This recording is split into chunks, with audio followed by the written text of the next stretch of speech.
Hello दोस्तों, आज की कहानी है प्यारी सासू माँ। सुरभि को आज ऑफिस से आते हुए देर हो गई थी। अमूमन वो घर 7 बजे तक पहुंच जाती थी, लेकिन आज उसे ऑफिस के जरूरी काम के चलते 10 बज गए थे।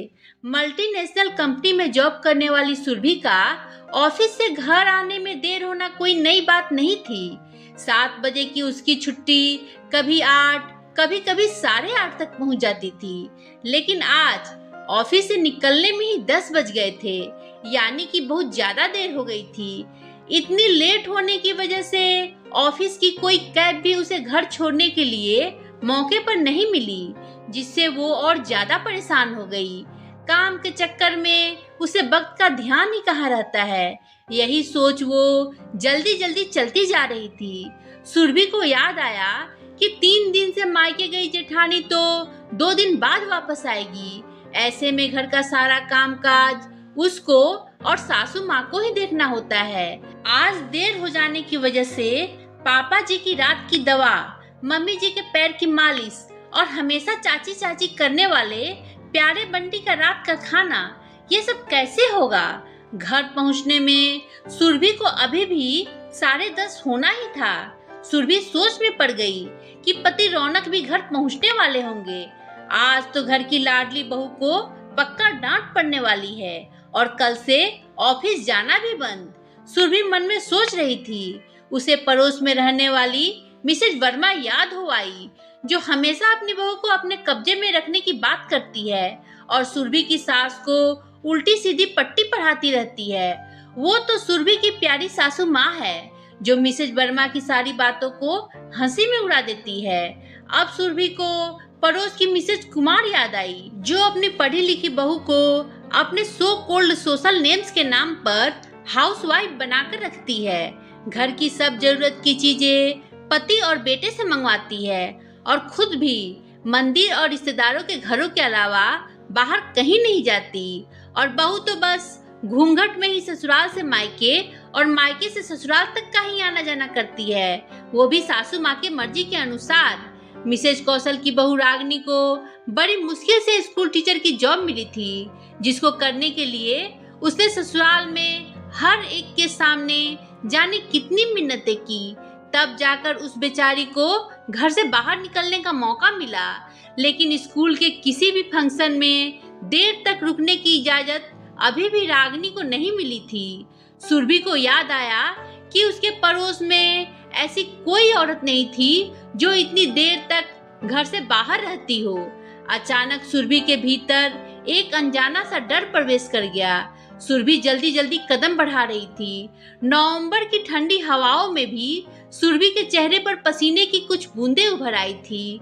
उसने घबराहट में घर जल्दी पहुंचने के लिए बस छोड़ ऑटो से जाना उचित समझा और एक ऑटो रिक्शा वाले को रुकवाकर बिना कोई मोल भाव किए ही उसमें बैठ गई।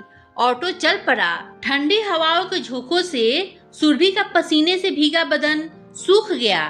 ऑफिस के काम से थकी सुरभि की पलकें झपक रही थी, लेकिन उसके जल्दी घर पहुंचने के डर ने उसे सोने न दिया। सुरभि को अपनी सास की सब बातें एक एक करके याद आ रही थी। 2 साल पहले जब सुरभि शादी करके ससुराल आई थी, तो उसकी सासू माँ उसे कोई काम अकेला नहीं करने देती थी, चाहे किचन का काम हो, घर की साफ सफाई या कपड़ों की धुलाई। सासू माँ अपनी दोनों बहुओं का हाथ बराबर बटाती थी। सुरभि सब्जी काटे तो वो सब्जी छौंक देती, सुरभि आटा गूंथे तो वो रोटी सिकवा ले, सुरभि या उसकी जेठानी बर्तन धुले तो वो बर्तन सजा दे। दोनों बहुओं को बेटियों की तरह मानती थी सुरभि की सासू माँ।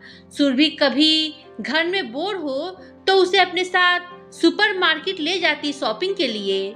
कभी किशोर आशा के गानों पर सास बहुओं की जुगलबंदी होती, तो कभी किसी पुरानी फिल्मी हीरो हीरोइन की डायलॉग बाजी की नकल होती। शादी के 1 साल बाद जब MBA पास सुरभि को एक मल्टीनेशनल कंपनी में जॉब का ऑफर आया, तो घर में सभी बहुत खुश हुए और सासू माँ ने तो छोटे बंटी को तुरंत पास के सुपर स्वीट्स से 2 किलो काजू की बर्फी मंगवाकर पूरे मोहल्ले में बंटवाई थी। सुरभि ये देख खुशी के मारे रो पड़ी थी और सास के गले लग कसकर चिपक गई थी। ससुर और जेठ ने तो भंगड़े के पोज भी बना लिए थे।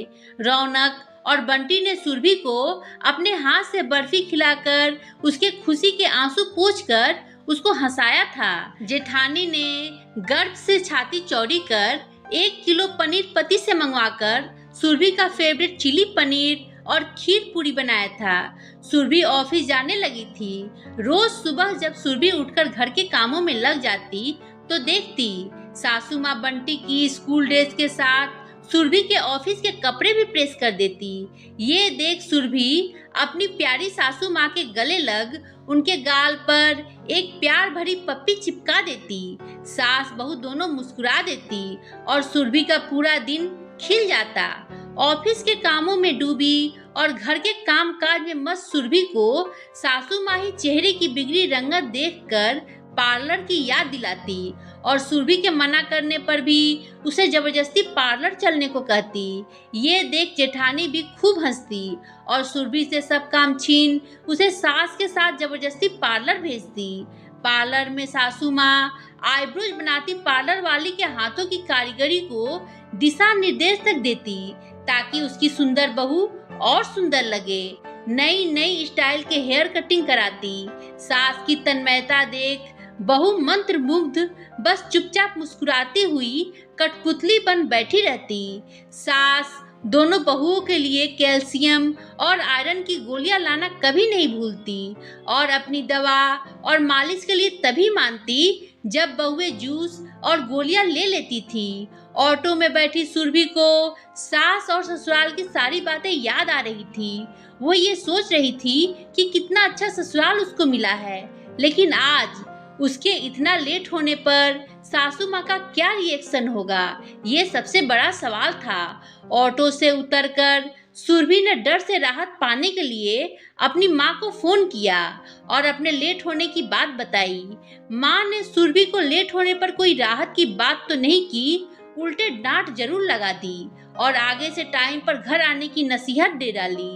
माँ की डांट ने सुरभि को और डरा दिया। अब सुरभि को उसका लेट होना एक बड़ी गलती की तरह लग रहा था। सुरभि खुद को दोषी मानकर मन ही मन कोसते हुए दबे कदमों से घर के अंदर घुसी। घर का माहौल बिल्कुल शांत था। ससुर जी बाहर वाले अपने कमरे में बिस्तर पर आंखें मूंदे लेटे थे। टीवी बंद था। बंटी सो चुका था। किचन में कुकर की सीटी बज रही थी और सासू माँ अपने फेवरेट किशोर लता के गाने गुनगुनाते हुए चटनी का मसाला तैयार कर रही थी। सुरभि ने घर के बरामदे में रौनक की कार न देख समझ लिया कि रौनक अभी नहीं आए। सुरभि ने सास की चेहरे की ओर देखा और लेट आने के लिए माफी मांगी। सास ने सुरभि के सर पर हाथ से एक टिप मारी और कहा, पगली लेट ही हुई है, कोई गुनाह थोड़े ही किया है। और फिर शादी से पहले तेरी ननद रूही को तो ऑफिस से आने में अक्सर ही 10 बजते थे और मैं समझती हूँ ऑफिस में काम रहता है तो देर सवेर हो ही जाती है। तो बेकार की चिंता छोड़ और हाथ मुंह धो ले। बिरयानी बनाई थी वही गरम की है, चटनी खत्म हो गई थी तो बनाए देती हूँ। सुरभि सास की बातें सुन हैरान थी कि जिस बात को सोच वो पूरे रास्ते परेशान थी, सास को तो उससे कोई परेशानी ही नहीं। उसने सुकून की सांस ली। सास ने गैस पर पानी चढ़ाकर पूछा, बहू थक गई होगी, चाय पिएगी कि कॉफी? सुरभि सास के गले चिपक गई और गाल पर प्यार भरी पप्पी देकर बोली, मेरी प्यारी सासू माँ। दोस्तों, इस कहानी के बारे में अपने विचार कमेंट कर बताएं। कहानी पसंद आई हो तो लाइक शेयर करें और मेरे चैनल को सब्सक्राइब करना ना भूलें। धन्यवाद दोस्तों।